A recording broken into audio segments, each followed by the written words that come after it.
చూస్తున్నాం. రాష్ట్రంలో తుది విడత పంచాయతీ ఎన్నికల పోలింగ్ కొనసాగుతుంది. ఉదయం 7 గంటలకు ప్రారంభమైన పోలింగ్ మధ్యాహ్నం 1 గంటకు ముగియనుంది. భోజన విరామం తర్వాత 2 గంటలకు ఓట్ల లెక్కింపు ప్రారంభిస్తారు. ఇదే విషయానికి సంబంధించి మరింత సమాచారాన్ని మా ప్రతినిధి మౌనీష్ లైవ్ ద్వారా అందిస్తారు. మౌనీష్, చెప్పండి, అక్కడ తాజా పరిస్థితులు ఏ విధంగా ఉన్నాయి? ఎస్ లక్ష్మీనాథ్, ఈ రోజు ఉదయం నుంచి 3వ విడతకు సంబంధించిన ఎన్నికల ప్రక్రియ అయితే మొదలైందని చెప్పుకోవచ్చు. మొత్తంగా ఉమ్మడి వరంగల్ జిల్లా వ్యాప్తంగా చూసుకుంటే 3వ విడత ఎన్నికలు అయితే ఈ రోజు నుంచి 7 గంటల నుంచి అయితే ప్రారంభం చెప్పుకోవచ్చు. అయితే కొన్ని చోట్ల ఇప్పటికీ కొన్ని గందరగోళ పరిస్థితి అయితే నెలకొంది అని చెప్పుకోవచ్చు. ముఖ్యంగా మహబూబాబాద్ జిల్లాకు సంబంధించి కొత్తగూడెం మండలం పొగులపల్లి గ్రామంలో ఇటు బీఆర్ఎస్ అదే విధంగా కాంగ్రెస్ నాయకుల మధ్య అయితే ఘర్షణ వాతావరణం అయితే చోటు చేసుకుంది. ఉదయం ఇక్కడ పొగులపల్లి గ్రామ పంచాయతీకి చేరుకున్నటువంటి ఇటు బీఆర్ఎస్ కాంగ్రెస్ పార్టీ మధ్య నెలకొన్న ఘర్షణ అయితే తీవ్ర ఉద్రిక్తకు అయితే దారి తీసిందనే చెప్పుకోవచ్చు. అయితే ఆ సమయంలో ఒక ఆర్మీ జవాన్ అక్కడ ఉండడం, కారులో ఉండడం జరిగింది.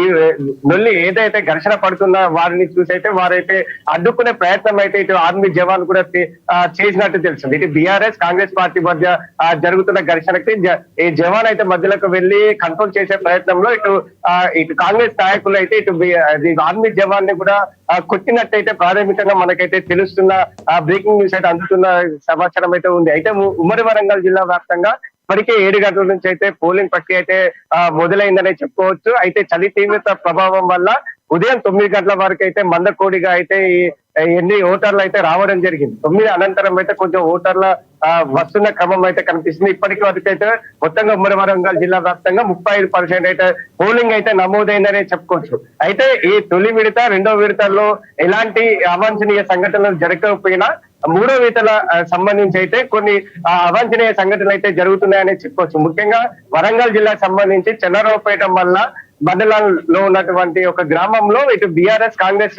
నాయకుల మధ్య 2 రోజుల క్రితం అయితే అర్ధరాత్రి 11 గంటల సమయంలో ఘర్షణ వాతావరణం అయితే చోటు చేసుకుంది.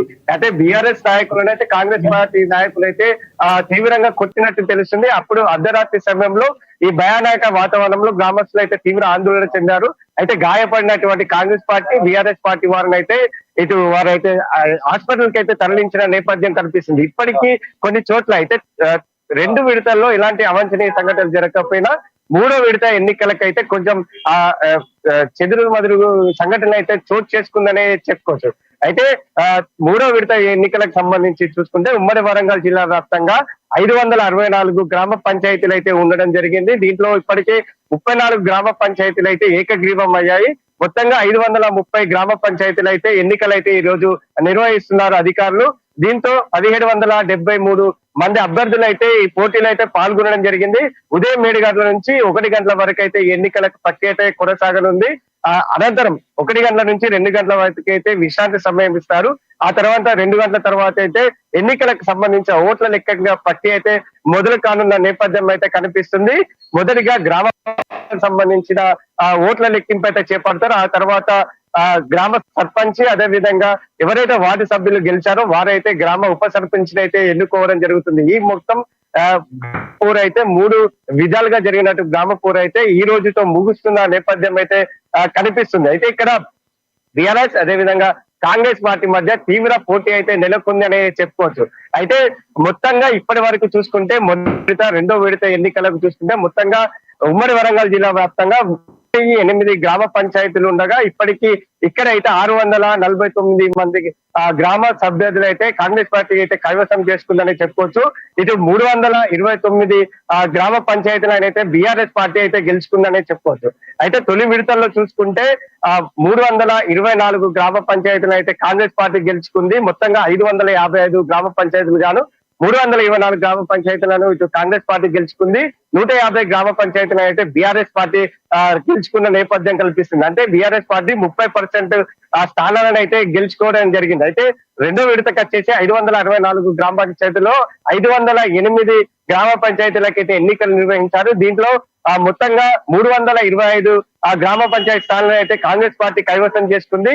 మొత్తంగా 179 గ్రామ స్థాయి గ్రామ పంచాయతీలను అయితే ఇటు బీఆర్ఎస్ పార్టీ గెలుపొందడం జరిగింది. అయితే మొదటి విడత చూసుకుంటే రెండో విడతలో 5.4% అయితే ఎక్కువగా బీఆర్ఎస్ అయితే గెలుపొందనే చెప్పుకోవడం జరిగింది. దీంతో గ్రామాలలో అయితే బీఆర్ఎస్ పార్టీకి కూడా ఆదరణ పెరిగిందనే చెప్పుకోవచ్చు. మొత్తంగా 1008 గ్రామ పంచాయతీలకు ఇప్పుడు పోలింగ్ జరగా 649 అయితే కాంగ్రెస్ పార్టీ గెలుచుకుంది.